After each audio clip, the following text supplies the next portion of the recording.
Pour chanter béni créateur, il faut une chasuble d'or. La France déculturée est une France fragmentée.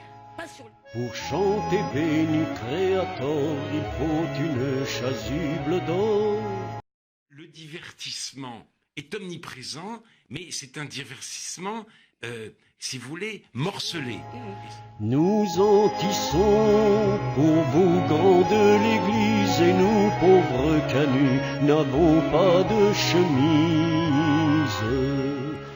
Bonsoir.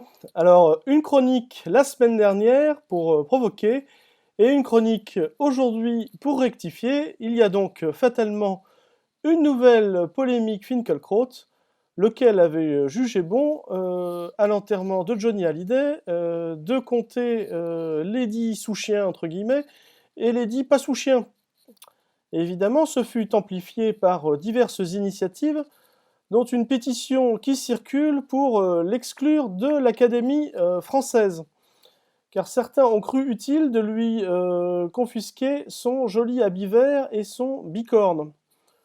J'avoue que je ne comprends pas bien ces polémiques institutionnelles, et je trouve ridicule qu'une certaine gauche, qui n'est vraiment pas la mienne, se place sur ce terrain-là, en siégeant comme un éternel tribunal des bienséances. J'ai envie de laisser les uns à leurs tribunaux, les autres à leurs colifichets, les uns à leurs indignations feintes et les autres à leurs provocations lourdes. Que ceux qui aiment condamner condamnent, mais dans ce cas, qu'ils condamnent aussi Madame Boutelja qui a forgé ce terme charmant, ou le site F de Souche qui s'en inspire lui aussi à sa manière. Je me bornerai pour ma part à constater que le peuple français dans son ensemble paye le fait qu'on ait violemment exclu les communistes et autres universalistes du débat public il y a de cela quelques dizaines d'années, et paye le fait que nous soyons ainsi devenus tous otages du papotage identitaire à longueur de journée. Bon, j'ai néanmoins du respect, je le confesse, pour la qualité technique formelle des interventions de Monsieur Finkielkraut. Je l'ai déjà dit à propos de son dernier livre. Ce n'est pas Michel Onfray qui nous fait une chronique sur Jean d'Ormesson pour nous annoncer... Je fais partie des gens qui n'ont jamais lu aucun roman de Jean d'Ormesson. C'est vrai qu'après son livre sur Freud, on ne s'étonne plus de rien. Je pense donc qu'il y a matière pour répondre à Monsieur Finkielkraut sur le fond, sans pour autant crier à la police, attitude d'autant plus ridicule que la police, ce n'est évidemment pas nous. Je crois qu'on peut tout simplement lui répondre sans pour autant lui contester son habit vert ou se sentir obligé de lui trouver un remplaçant sous la coupole.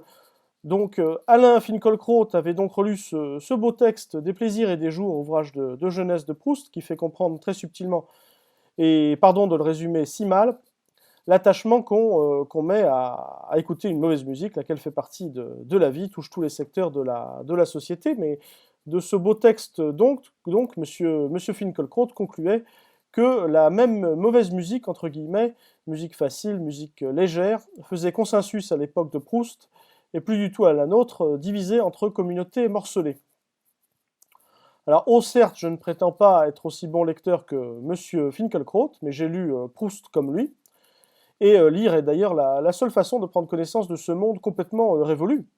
Cette France quasi castique, celle des emprunts russes et des tondeurs de coupons, immortalisée dans la recherche et en partie également dans l'impérialisme, stade suprême du capitalisme, s'est fracassée sur 1914, il ne reste plus grand-chose, et grâce entre autres à 1917 qui a fracturé pour toujours la belle unité du camp capitaliste, et unité qui ne reviendra jamais.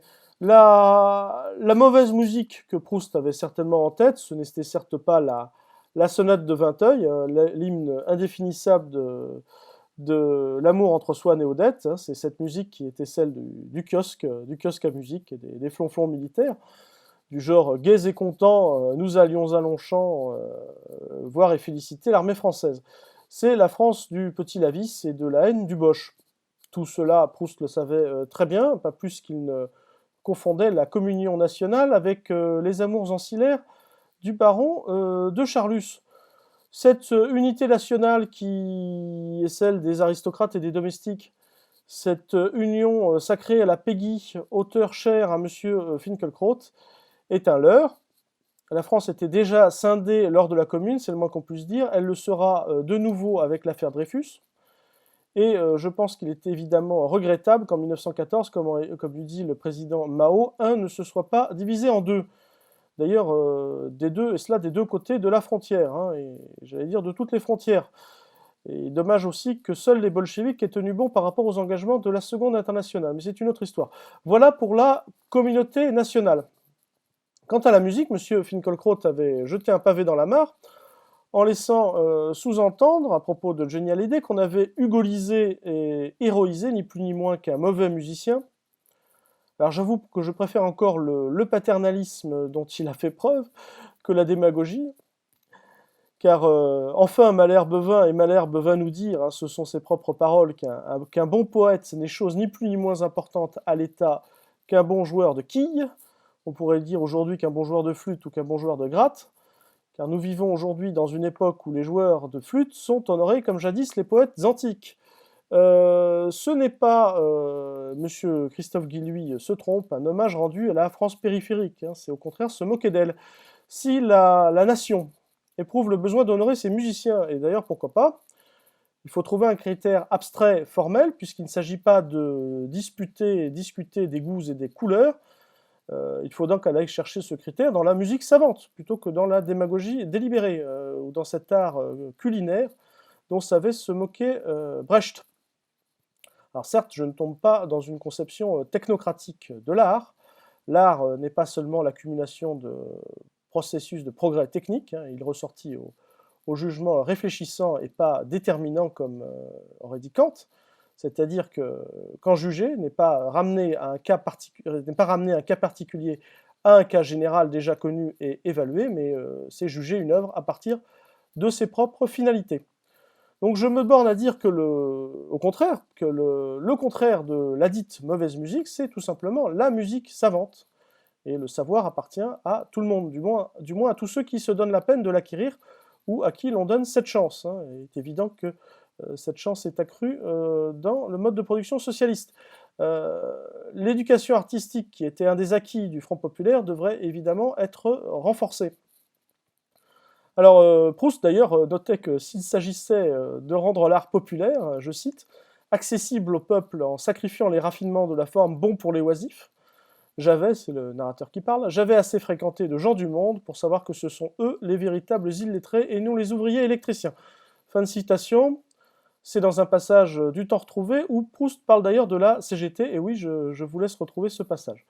Le philosophe et musicologue averti qu'était Adorno, finalement tout marxiste qu'il était, et peut-être justement parce qu'il était marxiste, avait en fait moins d'indulgence que M. Finkielkraut. Il fustigeait le protest song, la chanson protestataire de l'époque de la guerre du Vietnam.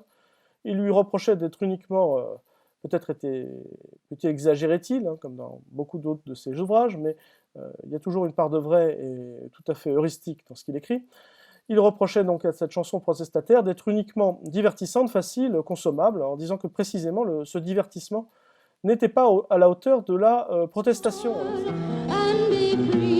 Ich glaube allerdings, dass Versuche, politischen Protest mit der Popular Music, also mit der Unterhaltungsmusik. Alors cette Unterhaltungsmusik, cette musique de divertissement, en effet, n'a rien à voir avec le divertissement pascalien qui touche finalement toutes les activités, y compris la musique savante, hein, mais beaucoup plus à voir avec l'entertainment anglo-saxon, hein, sans mauvais jeu de mots, le fait d'entretenir la société telle qu'elle est. Donc la différence entre Finkielkraut et Adorno est que ce dernier se place encore dans un horizon d'émancipation marxiste, hein, ou comme dit Eisenstein, ou des artistes comme Eisenstein assignent à l'art le point suivant, je cite, « Tous les moyens en art doivent servir à aiguiser toujours davantage les contradictions actuelles au lieu d'en éloigner le spectateur. » Et Eisenstein d'ajouter « La bourgeoisie est la grande spécialiste du désamorçage des questions brûlantes de l'époque contemporaine. » Donc Adorno n'aurait jamais eu l'idée de demander au divertissement de créer une unité nationale artificielle dans le flonflon. Il demandait au contraire à la musique de dire les contradictions. Mais M. Finkielkraut, il faut croire, a abandonné depuis belle lurette cet horizon d'émancipation et il cherche une cohérence et une unité théorique dans un passé mythifié, dans cette France dite proustienne, mais à laquelle Proust réservait toute son ironie et son sarcasme, qui est une France quasi castique, hein, où s'il y a de proximité des classes entre elles, hein, c'est au sens de l'apologue que, selon Tite-Live, le patricien Ménienus Agrippa avait adressé à la plèbe. La société est comme un corps dont la plèbe constitue les bras et les jambes, tandis que les patriciens sont la tête, c'est-à-dire, vous l'aurez compris, la tête du corps social. C'est la fable, finalement, que nous rejouent toutes les sociétés de classe, ces sociétés où il y a une place pour chaque chose et où chaque chose est à sa place, et où les académiciens, bien évidemment, portent bicorne et habits verts. Donc, écoutez, laissons, ne contestons pas à M. Finkielkraut son habit vert, il le porte, ma foi, très bien. C'est tout pour aujourd'hui, à la prochaine. Mais notre règne arrivera quand votre règne finira. Nous tisserons le linceul du vieux monde, car on entend déjà la tempête qui gronde.